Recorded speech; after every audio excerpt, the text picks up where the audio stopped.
Hello everyone, welcome to CSC now current affair series. आज 17 जनवरी current affairs हम discuss करेंगे। थोड़ा डिले हुआ है but the series will continue till prelims, so keep following it. This is our profile. पहला question काफी important.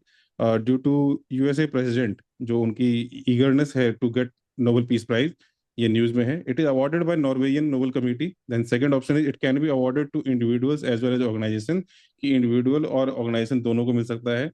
Then कह रहा है थर्ड ऑप्शन की फंड जो जनरेट हुआ है अल्फ्रेड नोबेल के विल से, उससे पैसे से अवार्ड मिलता है ये। And then the fourth option is it is awarded only for contribution made in the immediately preceding year, कि जो पिछले साल के कंट्रीब्यूशन से सिर्फ उसके बेस पे मिलता है ये। Okay, so pause the video and mark the answer. So the right answer for this is की 1, 2 एंड 3 आर करेक्ट, कि हाँ इन्हीं के विल के पैसे से मिलता है। इंडिविजुअल ऑर्गेनाइजेशन दोनों को मिल सकता है। नॉर्वेजियन नोबेल कमेटी देती है। ओके, और ये जो आपका प्रीसीडिंग ईयर है सिर्फ इसके बेस पे नहीं होता है, पास के 5 साल 10 साल के काम पे हो सकता है। इसमें आपको ध्यान रखना है कि डेथ के बाद अवार्ड जो है, पोस्टमोस्टली अवार्ड ये नहीं मिलता है। तभी मिलता है अगर डेथ जो है अनाउंसमेंट के बाद हुआ हो, ठीक है, अनाउंस हो चुका है तब हुआ हो। और इकलौता नोबेल प्राइज है ये जो आउटसाइड स्वीडन मिलता है, ठीक है, इकलौता नोबेल प्राइज है। This is the information shared.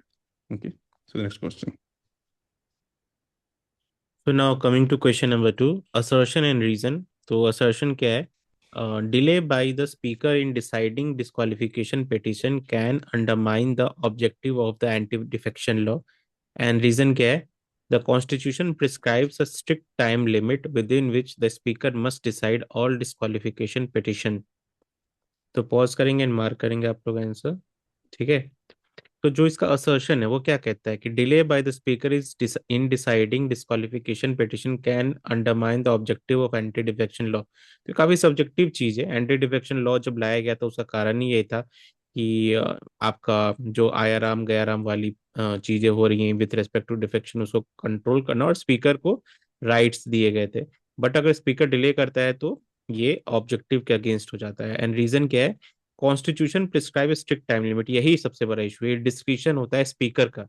And यहीं पे सारे के सारे जो केसेस आपके पेंडिंग है, जैसे कि आपका केशव मेघचंद्रा का केस हो गया, राइट। एंड बहुत सारे आपने स्टेट में देखा होगा, महाराष्ट्र, एमपी, कर्नाटका। तो ये रीजन, तो रीजन फॉल्स है, तो करेक्ट आंसर होगा C. Then third question with reference to the anti defection law, again काफी न्यूज में है ये। लास्ट के 4 5 सालों में कंटिन्यूस चलता रहा है, तो इंपॉर्टेंट है इस साल के लिए। The provisions relating to disqualification on the ground of defection are contained in 10th schedule. क्या 10th शेड्यूल में दे रखा है क्राइटेरिया।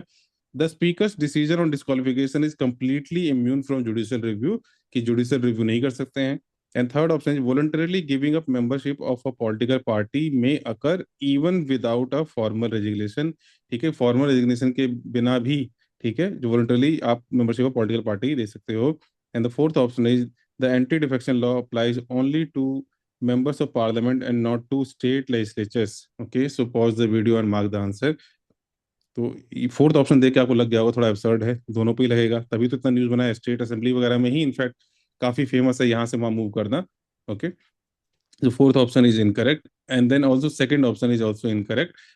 आप स्पीकर जो है डिस्क्वालिफिकेशन कंप्लीटली इम्यून नहीं है, एज ए ट्रिब्यूनल काम करते हैं, कि हो तो होलोन जजमेंट में बोला था। तो ये जो है जुडिशियल रिव्यू अलाउड है।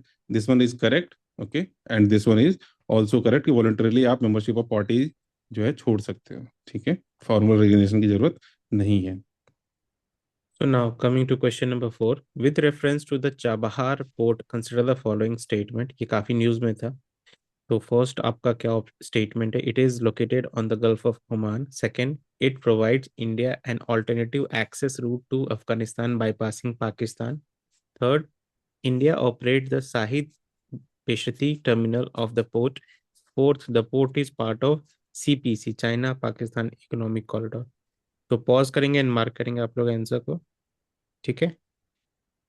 तो जो चाबहार पोर्ट है वो आपका जो स्ट्रेट ऑफ हॉर्मुज है उसके आउटसाइड गल्फ ऑफ ओमान में आता है। तो that is correct. And second part क्या है? It provide India an alternative access route to Afghanistan. तो अफगानिस्तान लैंड लॉक्ड है, तो उसको रीच करने के लिए वाया ईरान अफगानिस्तान पहुंचने का ये रूट है। करेक्ट है। थर्ड है, India operate the Shahid Beheshti terminal of the port. तो अभी करंटली जो है इंडिया कर रहा है और इस ये वाइंड अप कर देगा सारे के सारे जो प्रोसीडिंग्स है because of the sanction of the USA. Then fourth क्या है, the port is part of CPC. अब सोचो आप कि इंडिया ऑपरेट कर रहा है तो क्या ये सीपीसी का पार्ट हो सकता है? तो फोर्थ गलत है, तो करेक्ट आंसर हो जाएगा ए, 1, 2 and 3। In the fifth question, with reference to enforcement directorate, I guess we have covered multiple questions on this in past month. Important है इस साल के लिए. The ED functions under the administrative control of Ministry of Finance. ये Ministry of Finance के अंदर है. It enforces PMLA. PMLA जो एक्ट है इसको enforce करता है. And third option is the ED derives its investigative power directly from the Constitution of India. कह रहे कॉन्स्टिट्यूशन ऑफ इंडिया से डायरेक्टली पावर डिराइव करता है अपना इन्वेस्टिगेशन वाला पावर जो है.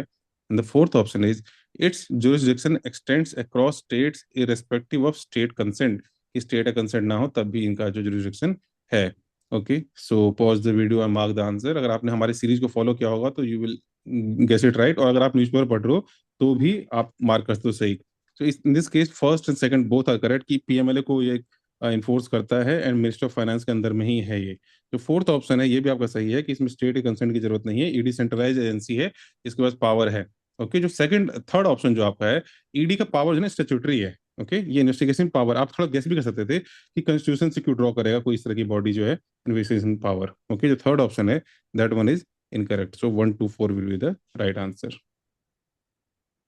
So now coming to question number 6, which one of the following best describes civil contempt?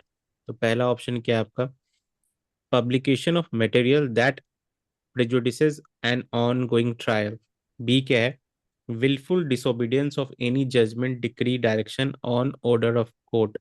C क्या है, making allegation against the integrity of a judge. And D क्या है, interfering with the administration of justice through public speeches. ठीक है, तो pause करेंगे and mark करेंगे आप लोग. तो देखो जो आपका ए है, publication of material that prejudices an ongoing trial, ये क्रिमिनल कंटेम्प्ट का पार्ट. जो आपका सी है, making allegation against the integrity of जज, ये भी क्रिमिनल कंटेम्प्ट का पार्ट है. और आपका डी है, interfering with the administration of justice through public speeches, ये भी आपका क्रिमिनल कंटेम्प्ट का पार्ट है. तो बी ऑप्शन जो आपका बच रहा है, wilful disobedience of any judgment, decree, direction और ऑर्डर ऑफ अ कोर्ट, ये सिविल कंटेम्प्ट का part. B answer is correct. Important, हाँ, इम्पोर्टेंट इस साल के लिए आपके लिए contempt of court. Again one more question on this. ठीक है, कोर्ट से रिलेटेड इनफा जुडिशरी रिलेटेड क्वेश्चन इस बार आने के चांसेस हैं क्योंकि काफी कंट्रोवर्शियल न्यूज में रहा है ये. Contempt of court includes both civil contempt and criminal contempt. पिछले वाले क्वेश्चन को देख के आप समझ गए होंगे कि हाँ दोनों होता है इसमें. And second option is criminal contempt includes acts that scandalise or lower the authority of judiciary. And third option, truth is not a valid defence in case of contempt of court. And fourth option is the supreme court and high court derive their contempt powers directly from the constitution. कि ये constitution से ये power derive करते हैं. Okay, so pause the video and mark the answer. Laxmikanth, polity आपने पढ़ी होगी इसलिए mark it right. Okay, so the right answer for this is कि पहला सही है. हमने पहले डिस्कस किया कि दोनों है इसमें. क्रिमिनल कंटेम्प्ट में जो है ये आपका इंक्लूड है स्कैंडलाइजिंग द कोर्ट, ठीक है, प्रिजुडिसिंग द जुडिशियल प्रोसीडिंग या ऑब्स्ट्रक्टिंग ऑफ जस्टिस. अगर आप जुडिशियल प्रोसेस में आप ऑब्स्ट्रक्शन डाल रहे हो, ठीक है, so this one is also correct. The third one, truth is not a valid defence कह रहा है ये, ऐसा नहीं है. ट्रुथ जो है वो वैलिड डिफेंस है अगर आपको ट्रुथफुल है आप चीजों को लेके. ये 2006 में अमेंडमेंट आया था. 2006 में एक अमेंडमेंट लेके आए गए, उसके बाद ये जो है truth is a valid defence. And fourth one, ये directly supreme court high court जो पावर डिराइव करते हैं. आर्टिकल आपका इसके लिए है 129, ये सुप्रीम कोर्ट, एंड आर्टिकल आपका है 215 हाई कोर्ट. इन दोनों आर्टिकल से ये पावर डिराइव करते हैं. So 1, 2 and 4 will the right answer. तो now coming to question number 8, consider the following group and activities. तो पहला है BRICS, second IBSAMAR, third Quad, fourth NATO. And similarly आपका जो कॉलम बी है उसमें है नेचर, तो economic political cooperation, trilateral naval exercise, formal strategical grouping, collective defence alliance. तो मिक्स एंड मैच करना है, तो करिए पॉज करके मिक्स एंड मैच. तो ठीक है, तो आप देखोगे जो पहला ऑप्शन है आपका ब्रिक्स, इकोनॉमिक पॉलिटिकल कोऑपरेशन, तो ये करेक्ट है. राइट, ये जो आपके ब्रिक्स कंट्रीज हैं, Brazil, Russia, India, China and south Africa, ये यही काम करते हैं, कोऑपरेशन. फिर सेकंड जो है आपका IBSAMAR, ये क्या है? ये ट्राइलेटरल नेवल एक्सरसाइज है India, Brazil and south Africa के बीच में, तो ये भी करेक्ट हो गया। फिर क्वाड क्या कह रहा है कि फॉर्मल स्ट्रैटेजिक ग्रुपिंग, ठीक है, ये इनफॉर्मल होता है। अभी तक ये फॉर्मल स्ट्रैटेजिक ग्रुपिंग नहीं है, इनफॉर्मली मीट करते हैं, राइट। इसका कोई सेक्रेटेरिएट नहीं है, इसका कोई खुद का जो स्ट्रैटेजिक आपका फॉर्मल जो नोटिफिकेशन होता है वो भी नहीं है। डी है नेटो, तो कलेक्टिव डिफेंस अलायंस है। इसका मतलब क्या है? All for one and one for all. अगर किसी नेटो में जो भी कंट्रीज हैं उनमें से किसी एक कंट्री पे अगर आउटसाइडर ने अटैक किया, तो सारी कंट्रीज जो हैं वो मिलकर उस कंट्री पे अटैक करेंगी, यानी one for all and all for one. तो करेक्ट आंसर हो जाएगा ए, 1, 2 and 4। So this is the main question for the day. Take a screenshot and write the answer. Screenshot ले लो आप और आंसर लिख लो. You can send it for the model answer along with the value addition. वो आपके लिए one pager notes का काम करेगा. आप लोग बार बार बोलते हो कि सर वन पेज नोट्स कैसे बनाएं. That you can use as a mains notes. और इंपॉर्टेंट है इस साल के लिए, जुडिशियल रिमूवल के ऊपर है, जजेस के रिमूवल के ऊपर. On that note, thank you everyone. Do like, share and subscribe.